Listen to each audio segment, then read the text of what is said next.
बिस्मिल्लाहिर्रहमानिर्रहीम। खातिन हज़रात, नए व्लॉग के साथ मैं हूं अख्तर अब्बास और आप सबको मेरा सलाम पहुंचे। कभी कभी ऐसा होता है कि हम किसी बड़े मुकाम और मर्तबे पे हों, शोहरत भी अच्छी हो, दौलत भी अच्छी हो, ख़ानदान भी अच्छा हो, पर कुछ बातें सुनने के बाद आपका दिल दुख जाता है। ये बात आपके घर वाले भी कह सकते हैं, दूसरे भी कह सकते हैं। क्या छोटी उम्र में कही हुई बात ज़्यादा दुख देती है या बड़ी उम्र में सुनी हुई बात ज़्यादा दुख देती है?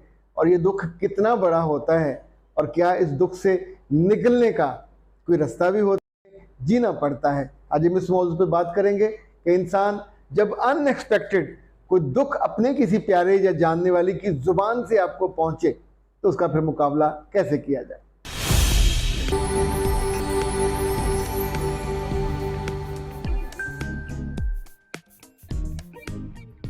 लेकिन अब आज के व्लॉग में जिस मौजू को हमने चुना है वो दिल को छूने वाला भी है और दिल को लर्जा देने वाला भी।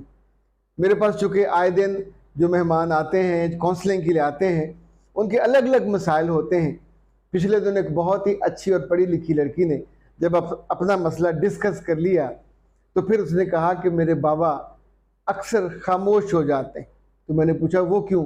उसने कहा मेरी माँ की ज़ुबान बहुत लंबी है और उन्हें वो कोई ना कोई जुमला उनकी माँ के हवाले से, उनके बाप के हवाले से ऐसा कह देती है कि मेरे बाप कट के रह जाता है।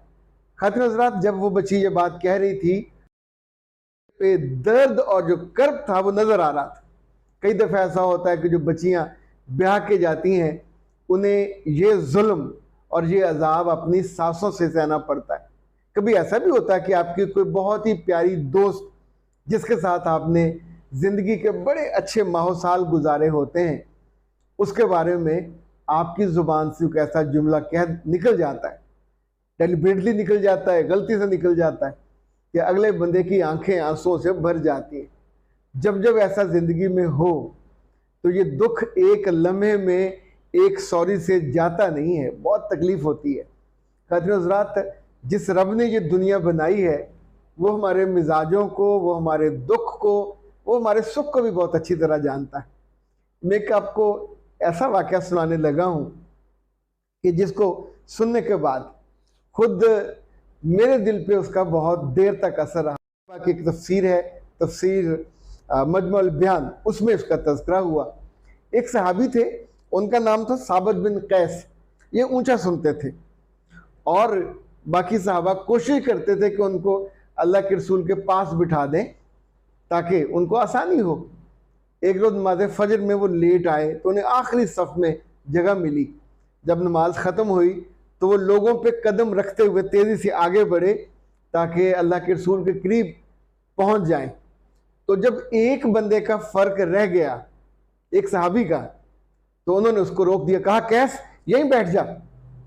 तो कैस नाराज़ होके गुस्से में वहीं बैठ गए। बाकी जो बातें उन्होंने वहीं बैठ के सुनी। जब उजाला हुआ, रोशनी हुई, तो उन्होंने उस बंदे से पूछा कि तुम कौन हो? उसने बताया मैं फलां बिन फलां।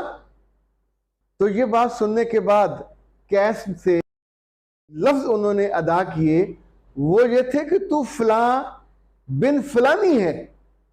अच्छा, ये जुमला इतना तज़हीक वाला था, इतना तकलीफ़ देने वाला था, चूँकि उन साहब की जो वालदा थी, कबूल इस्लाम से पहले वो फोश हरकात में या अयाशी में उसका बहुत नाम था, नामवर थी। लेकिन अल्लाह ने इनको दे दिया, अपनी फजीलत दे दी, अपनी आमादगी दे दी और इन्होंने इस्लाम कबूल करके दायरा रहमत में आ गए। साबित बिन कैस की बात ने उनके दिल को बहुत तकलीफ़ दी। और समटाइम ऐसा होता है कि आप बेबस होके तो आप आंखें बंद करते हो और अल्लाह के हुज़ूर इल्तिजा करते हो। खातिन हज़रात, डरा करें उस वक्त से कि आपके मुंह से किसी के लिए ताना निकले, किसी को ऐसी बात का कसूर ना हो, किसी की माँ के, किसी के बाप के कमज़ोर फैमिली होने का, गरीब होने का, उसके किसी पेशे के बारे में। चूँकि जो लोग अपने आप को आला समझते हैं वो दूसरों को अदना समझते हैं। जो अपने शक्लों को, अपने ख़ानदानों को, अपनी तालीम को, अपने दर्जात को दूसरों से अरफा समझते हैं, वो दूसरों का जिक्र बड़े तकब्बुर से करते हैं। अल्लाह माफ़ करे, तकब्बुर दुनिया में किसी को ज़ेब नहीं देता। ये सिर्फ अल्लाह की चादर है, उसी का हक है। किसी बंदे को जब ये बात साबित बिन कैस से हो गई तो फिर उस मजलूम आदमी की मदद के लिए मेरे रब ने सूरह हुजरात की वो आयत उतारी जो सूरह का जो 11वां है आयत, तुम अपने लोगों को न अपने लोगों को ताना दो और न जोई करो और एक दूसरे को बुरे नामों से मत पुकारो।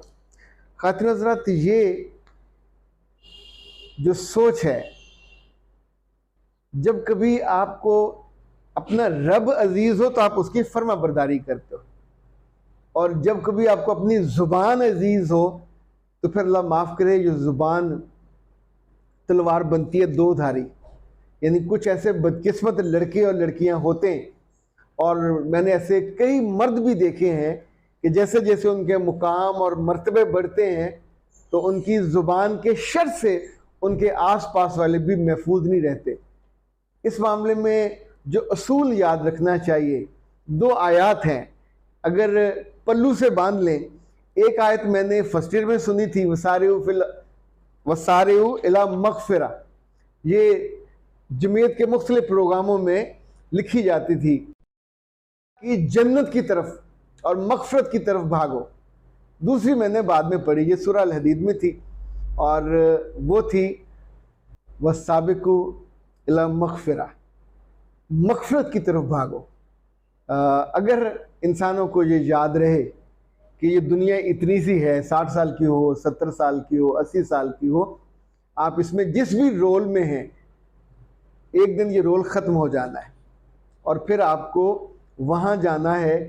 यहाँ या तो आपकी मग़फ़िरत हो जाएगी, आप जन्नत में चले जाओगे, और या फिर इतने बदकिस्मत होंगे कि हदीस के अल्फाज हैं कि जन्नत के दरवाजे पे ले जाया जाएगा, दरवाज़ा बंद कर दिया जाएगा, फिर दूसरे पे, फिर तीसरे पे, फिर चौथे पे होने की इजाज़त नहीं होगी। ये ज़ुबान इंसानों को जहन्नम में मुंह के बल गिराने का बायस बनती है।